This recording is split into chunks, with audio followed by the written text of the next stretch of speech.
Welcome to the Ward of the State, the conversation series, the first official episode. It's going to follow a little bit on from the introduction, kind of going into how my mother and I became on that radar that I talked about in the introduction, but then going into how the lifestyle that we live built a very strong emotional connection between me and my mother. And then I'm going to go into how a child feels as they're going into care, whether it be an emergency situation or something that has been kind of a build-up. And then from there, I'm kind of going to try to offer from a foster child's perspectives some, not solutions, but just things that I think could be done to make those first initial few hours, days, a bit easier for the child and even for the carer. So first things first, thank you so much for the support on the introduction. It got way more attention than I thought it would. I've had some amazing people already reach out with some amazing stories who I hope will come on soon and get to tell their experiences and their stories. And I hope that really starts to show the strength that we have as foster children, as ex-wards, or even as carers, the strength those stories have and how much power we have with those stories. So to begin with, to start off with talking about that radar a bit more and how my mother and I became on the radar, I guess it comes down to the lifestyle choices that Mum made, but there's reasons why she made those choices. My mother's childhood and upbringing was definitely not the best. It kind of straight away brings to mind a term that I've heard way too much and read way too much in my files: transgenerational dysfunction. Basically meaning that parent to child and then child onwards will continue to pass down the dysfunction that the family life is creating. Mum never wanted that for me and probably never wanted to be that herself, but unfortunately, due to the circumstances that we were in, I didn't get the best footing to kind of stop that transgenerational dysfunction. But to digress and go back into how we got on the radar, it comes down to the fact that because Mum hadn't dealt with her childhood and the traumas that she had been through, she hadn't learnt to yet focus on herself and love herself and be there for herself, and she had no escape. So these traumas would haunt her, and I know they made her day-to-day life just plain terrible.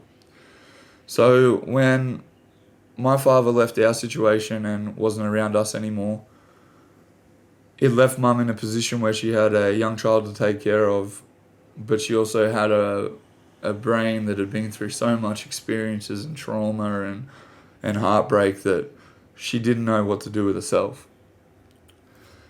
She began kind of dibbling into things, but nothing too heavy, and was trying to find that escape. It was then that she met my stepfather. My stepfather became the man that really took us deep down that rabbit hole into a dark, dark place that I would never have ever dreamt of or created in my worst nightmare. He introduced Mum to heroin, which is a very heavy drug and opiate. Mum went from a bubbly, happy person, outgoing, athletic, healthy, fit, probably a bit full on, to a withdrawn character who would be in her room for days on end, weeks on end. There'd be times where I wouldn't see Mum. I wasn't quite sure what was going on. I wasn't sure if she was well. The initial stages were hard because I hadn't adapted yet. Once I began to adapt and understood kind of the day-to-day behaviour of a drug addict and how to keep myself alive, it then became my focus to understand how I could help Mum. And it started off from little things like bringing her a cup of water, to putting a wet cloth on her forehead, to holding her hand, to hugging her, to not yelling back or snapping back as a child when Mum would yell at me. I'd do anything to try to make those times where she was either withdrawing or had just been through some form of abuse herself, I try to make them softer. And it's weird in these relationships that become on the radar for the department and these children that are seen as in a not safe situation because of what's around us, drugs, violence, abuse, and just general neglect sometimes as well. The bond between the parent and the child, though, grows so strong. It's like it nearly reverses. The child becomes the parent. The child becomes the caregiver. Even if mum was still doing things, like mum was obviously still doing the shopping when she was able to, bringing some food into the house. Although there were times where I may have ate uncooked 2-minute noodles and frozen bread and things along those lines. But in terms of the love and the affection and the empathy, it was more me to her. And the darker she got down the drug addiction road, the worse that became. It just became a completely opposite relationship, something that was not healthy for me to maintain. It got to the point where I was seeing insane levels of violence. My stepfather was taking me to pubs, getting in brawls, using weapons, stabbing people. It got to the point where bricks were being thrown through our windows nightly, people knocking on our door for money that we owed, to us being stuffed in a car at 3 a.m. and driven to God knows where just to be away from the house because he thought something was happening. Sometimes I don't know if a lot of this was just his own paranoia from his own addictions, but the impact it had on me was just terrible. Mentally, it destroyed me, but it made me want to care for mum more and more and more every time. So when it got to the situation of fax coming to our door on that day when I was 7, even though I'd already been in and out of respite care, so I'd already had the kind of introduction of what it was to go into a stranger's home and to have to live by their rules and understand kind of the differences between our lifestyle and their lifestyle. That day was different. I knew I was going for a longer period. I knew I was being separated from my mother. I knew I might not see mum for a while. It was a point where, as a child, you feel like you're losing every inch of your safety, your network. The things that you rely on day to day, even if it is taking care of your own mother, are so important to you and so crucial to just keeping you alive and surviving, that the fact that you're even going to somewhere where you're being promised to be taken care of seems so unbelievable. And then when you first step foot in a lot of these places, I think it's hard for people who haven't come from where we come from, but it's daunting. It's like a mansion to us. Even if you live in a standard 3-bedroom home in a nice suburb, to us that is unbelievable. That is the biggest change. I was used to 10 to 12 adults sleeping in random spots through my houses. I was used to males walking around unclothed. I was used to people being thrown across the rooms. I was used to ovens that didn't turn on, fridges that hadn't been plugged in for God knows how long. To come into a place where there's hot water, a TV, a room to sleep in, a bed with clean sheets, food in the fridge, a cupboard that looks like a pantry, but it's a supermarket aisle to us. It's intense. It's overwhelming. And I think one of the ways that to make this separation from someone that you've become so emotionally connected with easier is these situations are so rushed that I feel like there needs to be a step in between where maybe even as you're going to this new home, the carers decide to, or the workers decide to take you for a meal somewhere, and maybe they have a leaflet, a pamphlet, a kid-friendly kind of profile of the new home they're going to, explaining where their bedroom's going to be, where they'll sleep, the names of the people that they'll be going to, maybe even what they do, what they like, their hobbies. Let us kind of get to know these people a little bit first before we just get in this door and this is Gary and Samantha, who, by the way, were some absolutely lovely carers.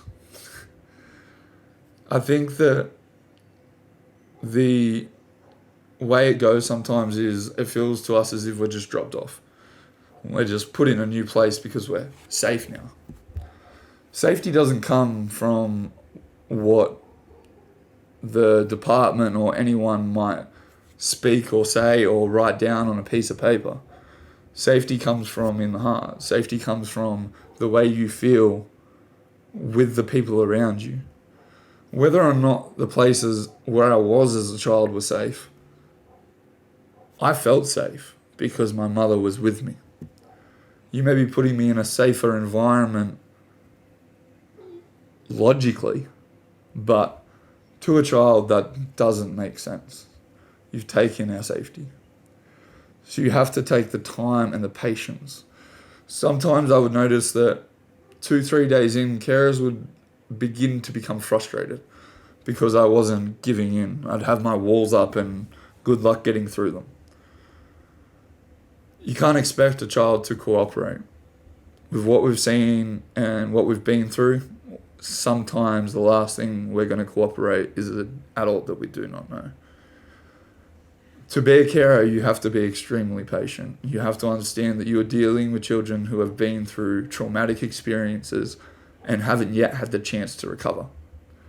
A lot of the times we may have been to see psychs and you're probably told about a little bit of our psychological background.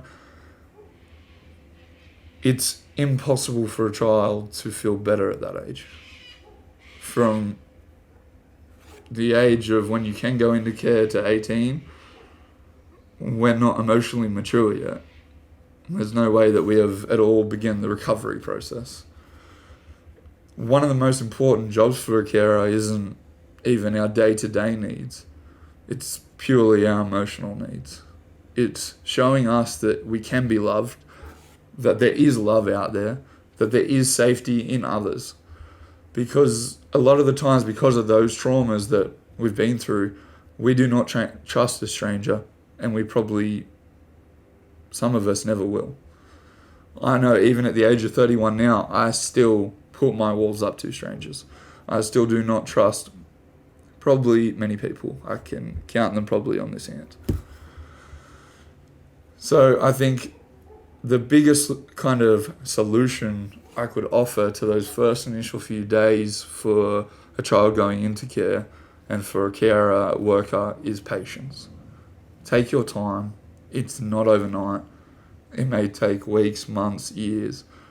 If you're there for that person for a short time, you know it's like respite care or it's emergency care until they can find a better or a longer term home for the child. Still be patient. Give that child the best few days experience or the best few weeks experience that you can. Think about that this child probably hasn't had those happy experiences that you on a day-to-day basis take for granted. Not as an insult, but just because there's things now that I take for granted that when I was 7 years old, I would have been blown away by. And it probably sounds silly, but now I see a balloon as an adult and I'm like, that's stupid. As a kid, if you had have even just filled the room that I was going into with balloons, I probably would have been ecstatic. Probably would have been the highlight of my life at that time. So I guess one of the best tips I could say is do that. Be patient. Try to give these kids some love and some brightness to this world. Our world is very grayscale. You have the opportunity to give these children some love, some happiness for that moment. It is so important. It is so crucial. One I've probably kind of talked enough about the emotions of going into care and kind of like what got us there and the emotional connection. Later on in the series, I'm going to delve deeper into like story by story. I just don't think at the moment it's the time to go into individual stories about me because I really want to get this discussion going about all of us. I've already had a few amazing people reach out who want to be a part of it, and I cannot wait to get them on. Their stories blew me away already. So I think the next episode, I might start going in a bit deeper into my own story and give you guys a little bit of a insight into what those traumatic experiences were and what they were like. But for now, I think I'm going to leave this one here and kind of let it sit on the fact that carers and workers, you are in an amazing position, probably a very rare position to offer these children an amazing experience. You can change their lives. You can give them the opportunity to have a different path, to break that transgenerational dysfunction.